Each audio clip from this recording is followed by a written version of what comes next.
அனைவருக்கும் என் அன்பான வணக்கங்கள். கேது பகவான் 2ஆம் பாவத்தில் இருக்க பிறந்த ஜாதகர்களுக்கு எப்படிப்பட்ட பலன்கள் கிடைக்கும் என்று பார்ப்போம். லக்கணத்தில் இருந்து எண்ணி வரும்பொழுது 2ஆம் பாவம் வாக்குஸ்தானம் மற்றும் இள வயதில் படிப்பு பற்றியும் சொல்லலாம்.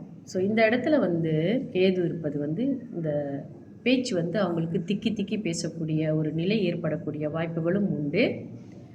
மற்றபடி இவர்கள் தகராறு செய்கிற ஒரு குணம் இவங்க இருக்கும். மற்றவங்க கிட்ட தகராறு பண்ணிக்கிட்டு இருப்பாங்க. ஏதாவது ஒன்று சொன்னால் கேட்க மாட்டாங்க. இந்த மாதிரியான குணங்கள்லாம் இருக்கும். எதிர்த்து பேசிக்கிட்டு இந்த மாதிரிலாம் இருப்பாங்க. இந்த பேச்சு விஷயத்தில் கொஞ்சம் ப்ராப்ளமாக இருக்கத்தான் செய்யும் இவங்களுக்கு. அரசாங்கத்தால் இவங்களுக்கு சொத்து பறிக்கப்படும். இவங்க சொத்து இவங்க எப்பவுமே இவங்களோட சொத்து பத்துக்களை ரொம்ப கவனமாக வச்சுக்கணும். அந்த பத்திரங்களை ரொம்ப கவனமாக வச்சுக்கணும். அது இவர்களுக்கு நன்மையை செய்யும். கவனமாக இருக்கணும். ஏன்னா சொத்து பத்துகள் பறிபோகும், அரசாங்கத்தால் பறிக்கப்படும் என்று இருக்குது. ஜாதக குறிப்பில் இருக்குது. கல்வியில் தடை ஏற்படும். அதுவே இந்த கேதுவோடைய திசை நடக்கும் பொழுது அவர்களோட வயசை நீங்கள் பார்த்துக்கணும்.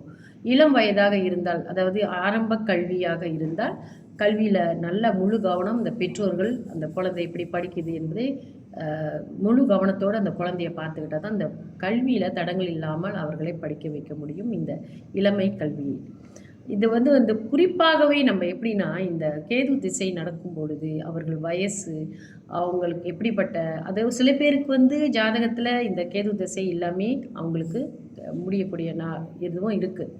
ஆனாலும் சிலருக்கு சிறு வயசுலேயே அந்த கேது தசை வந்துடும். 7 வயதில் கேது தசை அவங்களுக்கு வருதுன்னு வச்சுக்கோங்களேன். ஸோ படிப்பில் நிச்சயமாக நீங்கள் கவனம் செலுத்தணும். கொஞ்சம் பிடிவாதமான குணமும் இவர்களுக்கு இருக்கும். மற்றபடி இவர்களுக்கு கண்ணில் பீடை ஏற்படும், கல்வியில் தடை ஏற்படும். இவர்கள் ஒரு சொந்தமாகவே தனம் ஏராளமாக சம்பாதித்து அதையே இவர்களே செலவழிக்கக்கூடிய செலவாளிகளாகவும் இருப்பார்கள். அதனால் இப்படி 2ஆம் இடத்தில் கேது இருக்க பிறந்த குழந்தைகளை ஆரம்பத்தில் இருந்தே மிகவும் கண்ணும் கருத்துமாக நல்ல விஷயங்களை சொல்லி கொடுத்து, பக்தி மார்க்கத்தையும் சொல்லி கொடுத்து வளர்த்தீர்கள் என்றால் பிற்காலத்தில் அவங்க சிரமப்படாமல் வாழ்வாங்க. நல்லது கெட்டது நல்லா இவங்களுக்கு தெரிஞ்சிருக்கணும், சொல்லி கொடுக்கணும் நம்ம. சரிங்களா?